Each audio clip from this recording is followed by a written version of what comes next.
Bonjour à tous. Aujourd'hui, on s'attaque à un sujet qui nous concerne tous de très près en Suisse, l'assurance maladie. Plus précisément, on va décortiquer ensemble les changements de primes qui nous attendent pour 2026. On va commencer par la question que, franchement, tout le monde se pose, mais pourquoi est-ce que les primes d'assurance maladie augmentent encore et toujours? Allez, c'est parti. Alors, le verdict pour 2026, il faut s'attendre à une hausse moyenne au niveau national qui se situera entre 4 et 5%. Bon, c'est vrai, c'est un rythme un peu moins soutenu que certaines années passées, mais ça reste quand même une augmentation qui se fait sentir dans le budget de pas mal de ménages. Mais attention, cette moyenne nationale, elle cache des réalités très différentes. Prenez un canton comme Nidwald par exemple. Là-bas, l'augmentation pourrait carrément bondir jusqu'à 15%. On voit bien que l'impact est loin d'être le même pour tout le monde. D'accord, mais alors, qu'est-ce qui alimente cette machine à augmenter les coûts? D'où vient cette pression constante année après année? Regardons ça de plus près. Et la réponse, franchement, elle donne un peu le vertige. En une seule année, les dépenses globales de santé ont gonflé de près d'1 milliard de francs. Ce n'est pas rien, c'est une véritable explosion des coûts qui met une pression énorme sur tout le système. Et cette pression, on sait précisément d'où elle vient.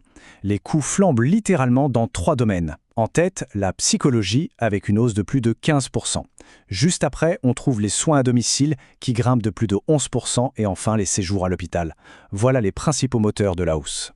Ce qui nous amène à la question la plus importante finalement. Face à tout ça, qui paye vraiment le prix? Sur qui pèse le plus cette augmentation constante? Et là, c'est intéressant parce qu'il y a 2 discours qui s'opposent. D'un côté, on entend partout que la classe moyenne est en train de s'appauvrir, qu'elle est étranglée. Et de l'autre, des analyses, notamment de la NZZ, qui montrent que dans l'ensemble, les revenus ont plutôt bien suivi le rythme. Alors, regardons les chiffres. Depuis 2005, le revenu moyen d'un ménage a augmenté d'environ 1 376 francs par mois.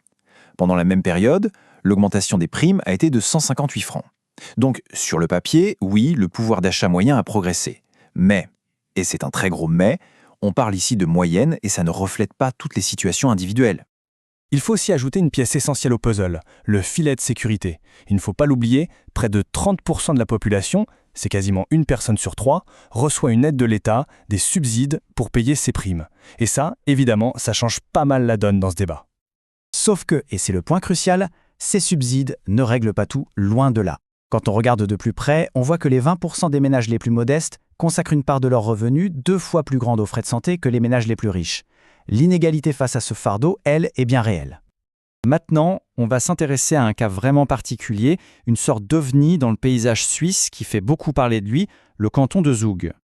Alors là, accrochez-vous, le canton de Zug a tout simplement décidé de couvrir 99% des frais d'hospitalisation de ses habitants. Oui, 99%. C'est une mesure absolument unique en Suisse qu'ils financent grâce à leurs excédents fiscaux et la conséquence directe est que les primes vont baisser pour les Zugois.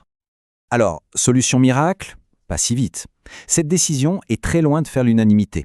De nombreuses voix critiques s'élèvent, comme celle de la conseillère nationale Manuela Whitschelt, pour qui c'est une fausse bonne idée. Pourquoi? Parce que le risque, c'est d'inciter les gens à aller à l'hôpital, qui coûte cher, au lieu de privilégier des soins à domicile ou en ambulatoire, qui sont souvent plus pertinents et moins coûteux. Bon, on a eu l'initiative très locale de Zug, mais à l'échelle de tout le pays, qu'est-ce qui est prévu? Eh bien, il y a un grand plan qui se prépare pour 2026 et on va voir ce qu'il contient. À partir de 2026, une nouvelle loi va entrer en vigueur. L'idée de base est assez simple. On va lier la contribution financière des cantons pour réduire les primes directement à l'augmentation des coûts de la santé sur leur propre territoire. En clair, c'est un peu comme un mécanisme automatique. Si les coûts de la santé grimpent dans un canton, eh bien hop, la somme que ce canton devra verser pour aider ses assurés augmentera aussi. L'objectif final, c'est bien sûr d'alléger la facture pour l'assuré. Et l'idée stratégique derrière tout ça, elle est simple, mais puissante. C'est de responsabiliser les cantons. Le message est clair. Cher canton, si vous ne maîtrisez pas vos dépenses de santé, la facture pour vous augmentera automatiquement. C'est une grosse incitation à mieux gérer les coûts. On arrive donc à un moment charnière, une sorte de carrefour. Avec tous ces changements, la question se pose, quel avenir pour le système de santé suisse? Alors, si on devait résumer les points essentiels, d'abord, le cœur du problème, c'est cette croissance incessante des coûts. Ensuite, le fardeau financier est bien réel et il pèse beaucoup plus lourd sur les bas revenus. On voit aussi que des solutions sont à l'essai, que ce soit l'expérience unique de Zug ou la réforme nationale. Et enfin, la grande tendance, c'est de déplacer la responsabilité financière de plus en plus vers les cantons. Ce qui nous laisse avec la question finale, la plus importante peut-être. Est-ce que le système de santé suisse est en train de vivre un tournant décisif? C'est évidemment une question immense et la réponse se dessinera au fil des prochaines années. Ce sont exactement ce genre de sujets complexes qu'on adore analyser ici. Alors si ça vous intéresse de continuer à suivre ces grands enjeux, la meilleure chose à faire, c'est de vous abonner pour ne rater aucune de nos futures analyses. Merci beaucoup pour votre temps et à très bientôt.